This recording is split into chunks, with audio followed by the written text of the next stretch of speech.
Let me start out by remarking that I believe whatever I have to say will apply equally well or badly to every sort of fiction. In fact, I don't think any real distinction exists between science fiction and any other kind. Science fiction is at most a set of literary techniques. These techniques are helpful in dealing with certain aspects of life. For instance, by sending the hero to a different planet, we can convey some sense of the wonder of this universe, of life itself. Or by projecting a future society, we can examine possible ways in which men could order their affairs. But in science fiction, as in every other kind of story, it is real here and now experience on which we draw, and our work always refers back to that same reality. That is, the mainstream fiction is about the world as it is or it was, and it ignores the fact that it's changing, and it seems to me the basic truth, reality about our world today is that it's changing very rapidly, primarily because of technology, technological change, and it seems to me that this is the first fact of reality, and accepting this change makes science fiction realistic in a way that mainstream fiction is not. In each generation, there is a greater or lesser interest in fantastic and marvelous events. Some expansive cultures are excited about strange, far-off places and future times. Others, perhaps more introverted, perhaps more frightened, tend to shy away from the strange. But the continuity of the audience for fantastic literature has come down through the ages, right the way back to Lucian of Samosata, and on through, one might mention Gulliver's Travels, one might mention Rider Haggard's She. Essentially, the impulse seems to be the same, although the nature in which it is manifest varies according to the culture. What it is that we're beginning to realize and recognize ourselves as part, literally, of the universe, not just of ourselves and number one, but our responsibility to the entire universe. We throw a cigarette butt down on the grass, or we throw our picnic lunch in the lake. That's not just us getting rid of our garbage so we don't have to be burdened with it, man. We are screwing up the ecology, and that's all the ecology. That's the whole planet, and that means that we're thinking in larger terms. As far as the structure of the field is concerned, it has changed. And the change has come in a broadening out and in a more and greater flexibility. You've got more ground you can cover. There are more things you can talk about. There are more ways in which you can write. I think it's changed for the better all the time, probably not year by year, but period by period. But there was no restriction ever for a man to go out as far into left field as he wanted to. But seeing other people do it, it gives you an encouragement. It sort of gives you a license to go out and to match what they're doing, or even to go beyond where they've gone. At the same time, the novelty won't be a mere rabbit out of the hat. It will be a logical consequence of the story premises. The reader should ideally say to himself, "My God, what a surprise. But how natural. Why didn't I see it coming?" This is the ideal to strive for. I think it applies to every kind of writing, technical, cookbooks, poetry, essays, fiction, you name it. What we as readers want are the simultaneous senses of newness and of rightness. We want the author to take the building blocks he has laid out before our eyes and make them into something we would never have imagined for ourselves. I was tremendously excited about science fiction as a real way of looking ahead, of exploring the possible future, of envisioning what might happen. And I was also excited about it in a way that I can't easily define as something to be created. That is, this was something I was deeply concerned about, something I could do. It was the form, the possibilities, the genre, the medium were a challenge. It was just an avenue for creation.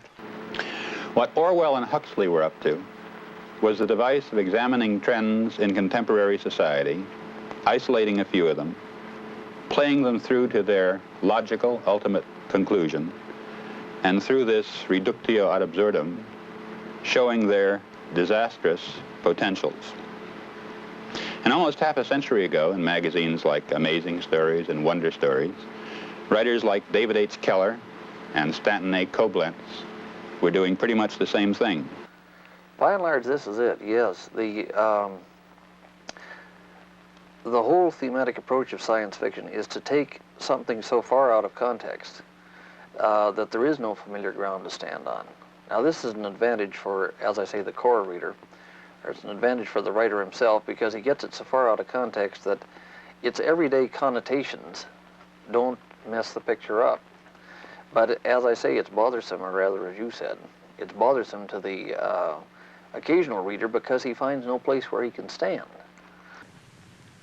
What I'm trying to do in my work is to take the burning issues of our times, he said pompously, and entertainmentize them, make them interesting to read, yet by the same token, when you get done with them, your gut will somehow have been affected. There has always been a moralistic flavor in the attitudes of the hardcore fans from the 20s on. In Gernsback's time, it took the form of a belief that science fiction existed to teach people science and draw them into scientific careers. And in a number of cases, this actually happened. A speculation in a story by David H. Keller, one of Gernsback's writers, that the longevity of queen bees was due to their special diet, led a reader named Thomas S. Gardner to go into that field and discover that, in fact, Keller was right. To this day, the research institutions in this country are peppered with devoted science fiction readers, people who were drawn there by science fiction.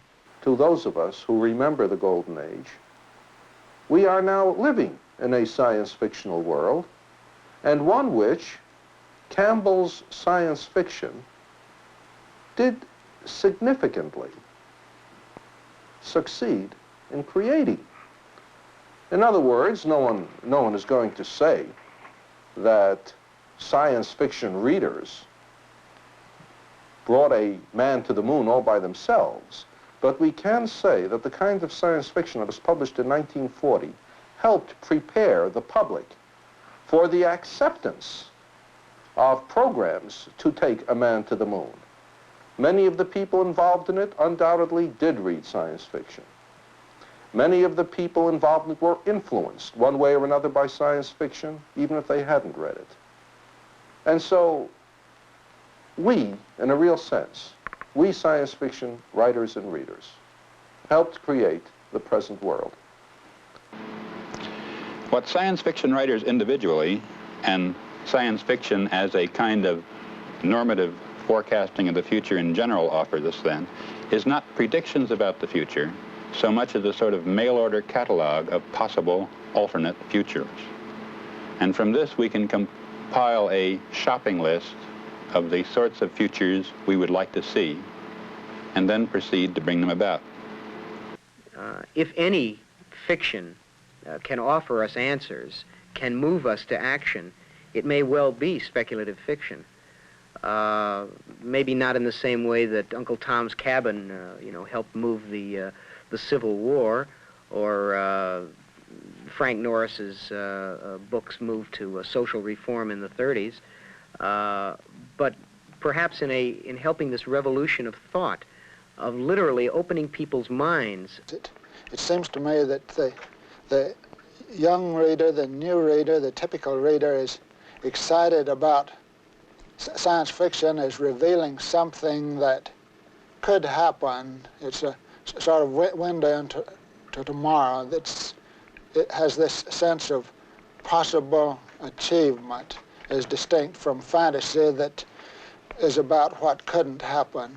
And people are excited with the idea that science and reason can make a better society, a new world, that it can give us sorts of experience that we can't have in the world today.